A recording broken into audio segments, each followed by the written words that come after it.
అన్యాయం, అక్రమం, దాడులు. రేవంత్ రెడ్డి ముఖ్యమంత్రిమైన నీ గుణం మారలేదు, నువ్వు మనిషి మారలేదు, నీ క్యారెక్టర్ మారలేదు. కామారెడ్డి ప్రజలు ఇచ్చిన గుణపాఠం ఇంకా నీకు చేరినట్లేదు.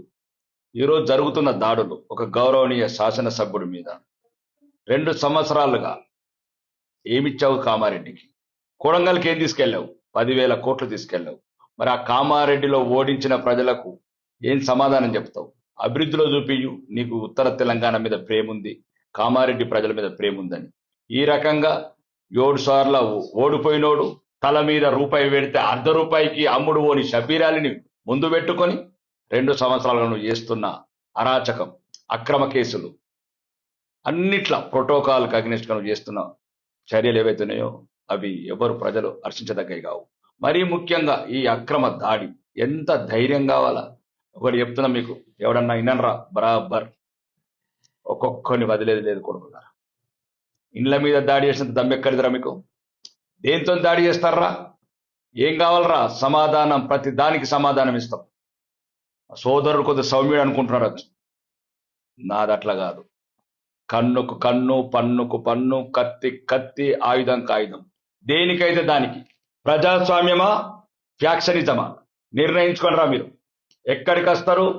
మీ ముఖ్యమంత్రి దక్షిణ తెలంగాణ నుండి రమ్మన్నారు, మీకు ఇంకేది హోంమంత్రి అయిన రేవంత్ రెడ్డిని రమ్మన్నారు.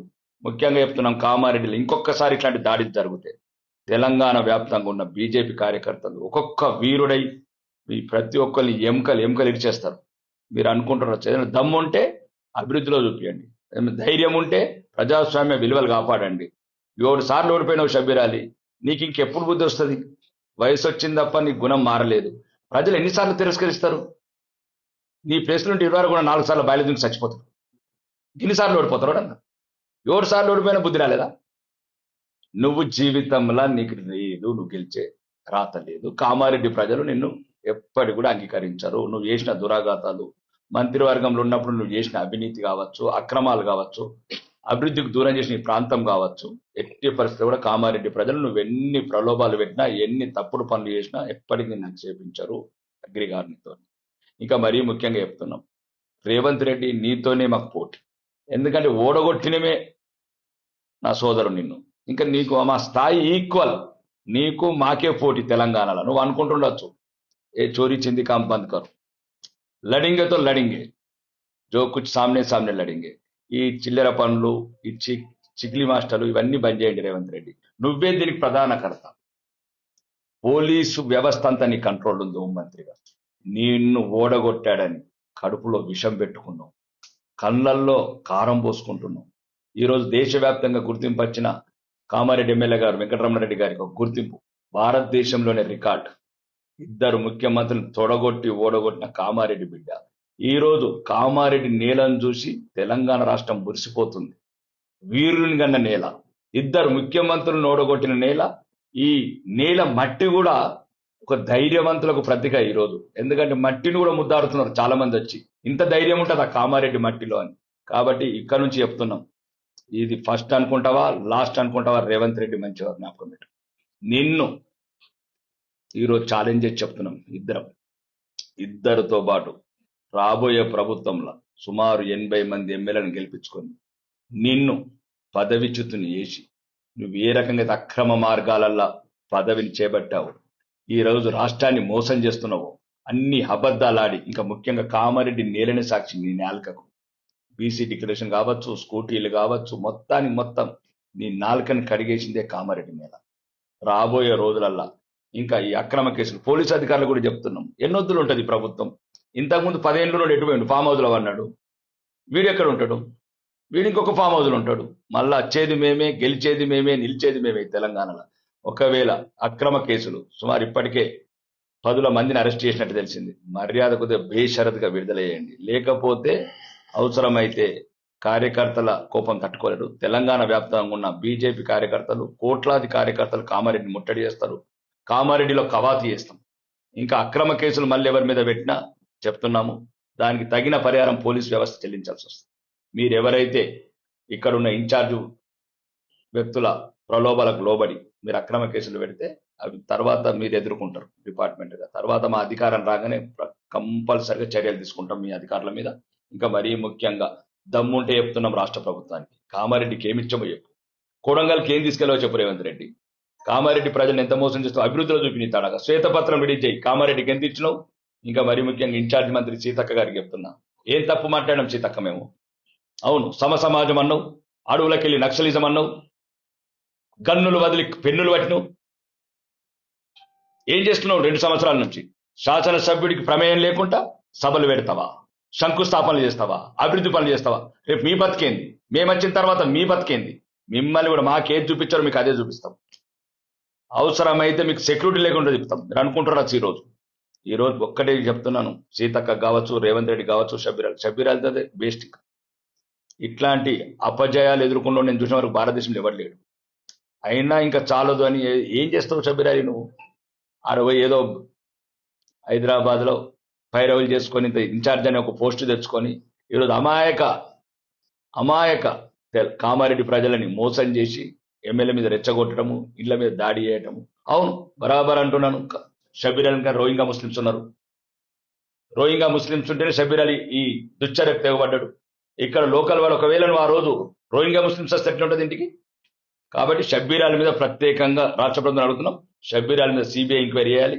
ఇతను ఏమేమి చేసిండు, ఎంతమంది ఇతనికి రోహింగా ముస్లిమ్స్ ఉన్నారు, ఎంతమంది బంగ్లాదేశ్ ఆక్రమణదారులు ఉన్నారు ఆయన వెనకాల, ఎంతమందికి సపోర్ట్ చేస్తున్నాడు, ఇవన్నీ ఎంక్వైరీ కమిషన్ వేసి సిబిఐ ద్వారా ఎంక్వైరీ చేసి షబ్బీర్ అలీని కఠినంగా అవసరమైతే రాజమండ్రి జైల్లో కారాగారం పంపించాలి, తెలంగాణ కాకుండా. షబ్బీర్ అలీ ఇంకా నీ కామారెడ్డిని ప్రమేయం తగ్గించు. ఒకవేళ నీకు దమ్ముంటే, ఒకవేళ నీకు ధైర్యమే ఉంటే నువ్వు ప్రజాస్వామ్యంలో ప్రజల మన్నను పొందు. ఇంకా కాబట్టి ఇట్లాంటి చిల్లర చేష్టలు, చిలికి చేష్టలు చేయకు, పిల్ల చేష్టలు. ఇంకెక్కక ముందు ఉన్నది తడాక. ఇంకా అన్నాడు సోదరుడు చెప్పిండు కదా, బరాబర్ ఈట్కా జవాబ్ పత్తర్ సే దేగా. ఇంకా ఆడొక్కడు ఈడొక్కడు చిల్లరగాలు చెప్తారు, ప్రెస్ మీట్లు పెడుతున్నారు. జాగ్రత్త బిడ్డ, ఒళ్ళు హూనం అయిపోతుంది. ఏమనుకుంటున్నారా? ఎన్ని రోజులు ఉంటారా మీ వెనకాల పోలీసులు? ఎన్ని రోజులు ఉంటారా రేవంత్ రెడ్డి మీ దగ్గర? ప్రతి ఒక్కరికి లెక్కలు చెప్తాం రానున్న రోజుల్లో. ప్రజల అభిమానం పొంది ఎమ్మెల్యేలకు ఎన్నికైనాం. ఈరోజు ప్రజాస్వామ్యంలో ప్రతిపక్షంగా పోరాడుతున్నాం, ఈ ప్రభుత్వాన్ని నిలదీస్తున్నాం. ఏం చేసిందనరా మీ ప్రభుత్వం? ఏంద్రా అందరికి రుణమాఫీ చేసినరా, రైతు భరోసా చేసినరా, 5 సార్లు చెప్పి 3 సార్లు ముంచిన వాళ్ళు 4,000 పెన్షన్ ఇచ్చారా, 2,500 మహాలక్ష్మి ఇచ్చారా, తులం బంగారం ఇచ్చారా, పిల్లలకు ఉద్యోగాలు ఇచ్చారా, ఆడపిల్లలకు స్కూటీలు ఇచ్చారా, బీసీ స్లాబ్ ఇచ్చారా? ఏ మోకాలు పెట్టుకున్నారా మీరు? ఎందుకు తిరుగుతున్నారా ఇంకా ప్రజలలో మీరు? 2.5 సంవత్సరాలు అయింది. ఎక్కడిచ్చారా నిరుద్యోగ వృద్ధి? ఎక్కడిచ్చారు 4,000 రూపాయల పెన్షన్? ఎక్కడిచ్చారు దివ్యాంగులకు 6,000? ఎక్కడిచ్చారో తులం బంగారం? మీ బతుకులు ఏడా? ఇష్టం గ్రామ్ బంగారం ఇవ్వండి. ఇప్పటికీ 2.5 సంవత్సరాలు అయింది. ప్రజలను నట్టేట ముంచి అబద్ధాలు చెప్పి ఈరోజు ఉర్రూతలుగుతున్నారు కదా. ప్రతి ఒక్కరికి సమాధానం చెప్తాం. ఇక ముందు చెప్తున్నాం, కామారెడ్డిలో కూడా మీరు ఎవరైనా తప్పుడు ఆరోపణలు చేస్తే దమ్ముంటే ప్రభుత్వం మీ చేతిలో ఉంది. ముఖ్యమంత్రి రేవంత్ రెడ్డి నీకు చెప్తున్నా డైరెక్ట్, నీకు ఒకవేళ కామారెడ్డి శాసనసభ్యుడు చిన్న తప్పున్నా ఆయనతో పాటు నేను కూడా స్పీకర్ ఫార్మాట్ లో రాజీనామా చేస్తాను. కామారెడ్డి ఎమ్మెల్యే కాదు, కామారెడ్డి ఎమ్మెల్యే దమ్ముంటే స్పీకర్ ఫార్మాట్ రేపే పంపిస్తాం. రేపు దాని మీద నువ్వు ఎంక్వైరీ చేయు. అన్ని వ్యవస్థలు నీ చేతిలో ఉన్నాయి. మేమేం ఓటుకున్నట్టు కేసులు కాదేమయ్యి, మా ఏం కేసులు కాదే. మీ మీద 169 కేసులు ఉన్నాయి. ఈ తప్పుడు ఆరోపణలు చేసి మా నైతిక స్థైర్యం దెబ్బతీస్తా అంటే మాత్రం ఎట్టి పరిస్థితి ఒప్పుకోము. రానున్న రోజులలో ఇక ప్రజాక్షేత్రంలో యుద్ధ క్షేత్రం చేస్తాం. మీరు ఏవైతే అబద్ధాల వాగ్దానాలు చేసినారో తెలంగాణ రాష్ట్ర వ్యాప్తంగా కాలికి బల్పం కట్టుకొని తిరుగుతాం. అవసరమైతే ఉత్తర తెలంగాణ ఒకరం, దక్షిణ తెలంగాణ ఒకరం పాదయాత్ర చేసి తెలంగాణలో ఉన్న ప్రజలందరినీ చైతన్యవంతం చేసి ఈ దుర్మార్గమైన కాంగ్రెస్ ప్రభుత్వాన్ని ఈ రాష్ట్రం నుంచి పారదోలుతాం. మీకు చెప్తున్నా ఈ రోజు కూడా, ఇక ముందు జరిగేది సంగ్రామం. ధర్మానికి అధర్మానికి, రాములకు రాక్షసులకు జరిగే సంగ్రామంలో ఈ రాష్ట్రంలో మళ్ళా ధర్మస్థాపన చేసి తెలంగాణ సెక్రటరేట్ మీద కాషాయ జెండా ఎగిరేస్తాం. అభివృద్ధి పథంలో కామారెడ్డిని కావచ్చు, ఆర్మూర్ కావచ్చు, 33 జిల్లాలని సమానంగా చూసి, మీ లెక్క కాదు, నల్గొండ, ఖమ్మం, మహబూబ్నగర్ కాదు, 33 జిల్లాలు సమానం. మాకు భారతీయ జనతా పార్టీ 30 రాష్ట్రాలను ఎట్లా చూస్తున్నామో 33 జిల్లాలు సమానంగా చూసి రాబోయే రోజులలో ఈ రాష్ట్రంలోనే నెంబర్ 1 నిలబెడతాం కామారెడ్డిని. ఇక్కడ ఉన్న పొట్టి నాయకులకు కూడా చెప్తున్నా, ఇంకా నోర్లు అదుపులో పెట్టుకోండి, లేకపోతే నేలకలు కత్తిరిచ్చేస్తా. ఏమనుకుంటున్నారా మీరు ఎమ్మెల్యే అంటే? ఓడు తల మీద రూపాయి పెడతా, ₹1 నా కొడుకులు మీరు ప్రెస్ మీట్లు పెడతారా? ఏముందిరా మరి ప్రెస్ మీట్లు?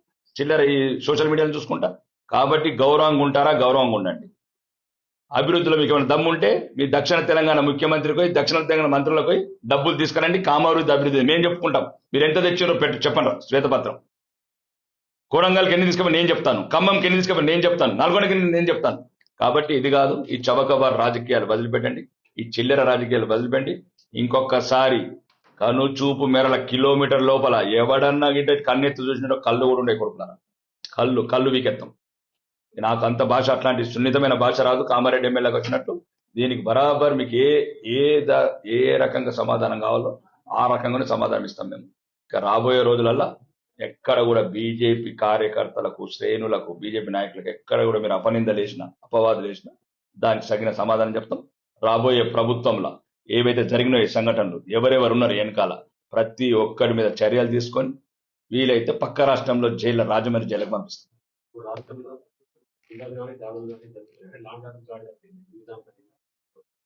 అంటే ముఖ్యమంత్రి అతను ఉన్నాడు కదా, ఏం తప్పలేదు, పరిపాలన గాడి తప్పింది. ఇప్పుడు ఏంది, తినతందుకే తిండి లేని సంపంగం ఇచ్చినట్టు ఆయన ఏమన్నాడు, ఉద్యోగులకు డబ్బులు ఇవ్వమంటే ఏమన్నాడు, మొన్న నన్ను కోసుకొని అన్నాడు. మరి 5,000 కోట్లు ఎక్కడికి తీసుకొస్తాడు? రాహుల్ గాంధీకి, ప్రియాంక గాంధీకి 1000 కోట్లు ఇస్తాడు. 1000 కోట్లు ఎక్కడ ఇస్తావు రేవంత్ రెడ్డి? ఇక్కడ ఉద్యోగులకి 100 కోట్లు. పరిపాలన మరి ఈరోజు బాన్స్వాడ ఘటనలు కావచ్చు, ఈ రోజు పాత బస్తీ ఘటనలు కావచ్చు, ఈ రోజు నిజామాబాద్ ఘటనలు కావచ్చు, చాతగాని దద్దమ్మ ప్రభుత్వం, శాంతి భద్రతను కాపాడిన ప్రభుత్వం, మెజార్టీ ప్రజలను, హిందువులను అవమానించే ప్రభుత్వం, మతం మారిన ముఖ్యమంత్రి ఏం మాట్లాడతాడు? రేవంత్ ఉద్దీన్ అంటాడా? ఎటువంటి నైతిక విలువలు ఉన్నాయి పరిపాలకుడికి? గుణం మారలేదా? 420 వాగ్దానం చేసి 420 ముఖ్యమంత్రి. ఏమి నువ్వు సెక్యులర్ పార్టీ కదా కాంగ్రెస్, సెక్యులర్ పార్టీ అన్నప్పుడు ఎట్లాంటి మాటలు మాట్లాడుతున్నావు? మరి రేవంత్ రామన్ అనుకోరాలదా? అంత దమ్ము లేదా రేవంత్ రెడ్డి? అంటే ఏమనుకుంటావు, అల్లుని అబ్దుల్లా చేస్తావు, అది నేను సైరాబాన్ చేస్తావు, ఇక మొత్తం మతం మారి ఇక మొత్తం హిందువులని కుంభముస్తావా? రేవంత్ రెడ్డి నువ్వు ఒక్కడవేనా మారింది? మొత్తం నీ కుటుంబం మొత్తం మతం మారినరా? అల్లుడు అబ్దుల్ ఎప్పుడవుతాడు? అది నా ఫాతిమ ఎప్పుడైతుంది? ఎన్నొద్దులు మోసం చేస్తావు ప్రజల్ని, తెలంగాణ ప్రజలు అమాయకులు గారు, నేను నమ్మి ఓట్లేసారు. దానికి మళ్ళా వచ్చే ఎలక్షన్లలో ఇక స్థానిక సంస్థలు ఉంటున్నారు. ఇది ఎట్లా స్థానిక సంస్థలు వేరు, జనరల్ ఎలక్షన్స్ వేరు. ఇక్కడ ఆడొకటి ఇక్కడ స్థానికంగా ఉంటుంది, అది కొంత బలగంతో, బంధుత్వంతో, స్థానిక సంస్థలతో ముడిపడి ఉంటుంది తప్ప దానికి దీనికి సంబంధం లేదు. త్వరలోనే వీలైతే ఇంకా ముఖ్యమంత్రి కూడా మారుతాడు అంటున్నారు. ముఖ్యమంత్రి మారితే రాష్ట్రానికి అరిష్టం పోతుంది. రానున్న రోజుల్లో వచ్చేది వెలిగేది కాషాయమే. ఈ రాష్ట్రంలో రాష్ట్ర ప్రభుత్వం రాగానే ఏదైతే అప్పులను తగ్గించి అభివృద్ధి వైపు తీసుకెళ్తుంది రాష్ట్రానికి. 3 రోజుల నేపథ్యంలో జరుగుతున్నప్పుడు జిల్లా నాయకులను, రాష్ట్ర నాయకులను ఔదార్యం చేసి దీన్ని ఏ విధంగా ఇస్తారు? ఈ ప్రభుత్వం ఒక పిరికి ప్రభుత్వం. ముఖ్యమంత్రి పిరికివాడు. అంటే నీడని చూసి భయపడ్డాడు ముఖ్యమంత్రి తెలంగాణ. దాన్ని బట్టి అర్థమవుతలేదా? అంటే మీరు దాడులు చేస్తారు, అంటే ఈ దాడులు వెనకాల ఎంత పెద్ద కుట్ర ఉన్నది? దీని వెనక ఎవరున్నారు? ఉగ్రవాద చర్యలు ఉన్నాయా, తీవ్రవాద చర్యలు ఉన్నాయా? ఒక శాసనసభ్యుడు ఇంటి మీదకే దాడి చేస్తే సామాన్య ప్రజలకు రక్షణ ఏది? సామాన్య ప్రజలకు రక్షణ ఏది? ఈరోజు ఆడపిల్లలు హాస్టల్లో ఆడపిల్లలు చేసుకున్నారు, రోడ్ల మీద అమ్మాయిల మీద అత్యాచారాలు జరుగుతున్నాయి. కాబట్టి ఇక్కడ శాంతి భద్రతలు మొత్తానికి విఫలమైనవి. ఇక్కడ కామారెడ్డి సంఘటన దానికి ఒక మచ్చుతునక. కాబట్టి ఇక రానున్న రోజులలో భవిష్యత్తులో ఎట్టి పరిస్థితుల్లో కూడా శాంతి భద్రతలు కాపాడి రాష్ట్రాన్ని కరెక్ట్ పరిపాలించమని చెప్తున్నాం ముఖ్యమంత్రికి. ఈ చవకబారు ప్రకటనలు, ఢిల్లీ పర్యటనలు మానేయు. ఇంకున్నది 2 సంవత్సరాలు. ఉండవా 2 సంవత్సరాలు. కానీ ఉన్నాను రోజులన్నా ఈ కామారెడ్డి మీద పగబట్టుడు బంద్ చేయి. ప్రజలు ఏం లేదు గుణపాఠం చెప్పారు. ప్రజల మీద ఎందుకు పగబట్టినావు? నువ్వు చాతగానే వాడని నోడగొట్టిండ్రు, కడుపులో విషం పెట్టుకున్నావు. ఇట్లా మనిషి ఎంతున్నవు, విషం ఎంతున్నది? మనిషి కూడా అంత పెద్ద పొడవు లేవు, విషం గంతానం పెట్టుకున్నావు. కాబట్టి ముఖ్యంగా ఇది రేవంత్ రెడ్డి. దీని వెనకాల మొత్తం ఉన్నాడే రేవంత్ రెడ్డి. ఆయన క్షణం నరకం అనుభవిస్తున్నాడు కామారెడ్డి ఓటమిని. ఈరోజు ముఖ్యమంత్రి అయినా మనశ్శాంతిగా లేడు. ఎక్కడ పోయినా కామారెడ్డి ఓడిపోయినాడు ముఖ్యమంత్రి అంటున్నారు. కొడంగల్ ఓడిపోయింది మర్చిపోయినారు. కానీ కామారెడ్డి ప్రజల మీద ప్రత్యేకంగా పగబట్టిండు. ఇది మంచిది కాదు. ప్రజాస్వామ్యాన్ని గౌరవించు రేవంత్ రెడ్డి, ప్రజల తీర్పును కూడా గౌరవించు. ఇంకొకసారి కామారెడ్డికి ఏదైనా స్పెషల్గా అయితే అవసరమైతే నీ కామారెడ్డి మీద ప్రేమ చూపి అంటే కొడంగల్ కామారెడ్డి శ్వేతపత్రం రిలీజ్ చేయి. నువ్వు 2.5 సంవత్సరాల కామారెడ్డికి ఎన్నిచ్చినావు, కొడంగల్కి ఎన్నిచ్చినావు. అప్పుడే కామారెడ్డి ప్రజల మీద నువ్వు పగబట్టనట్టు నిరూపితం అవుతుంది.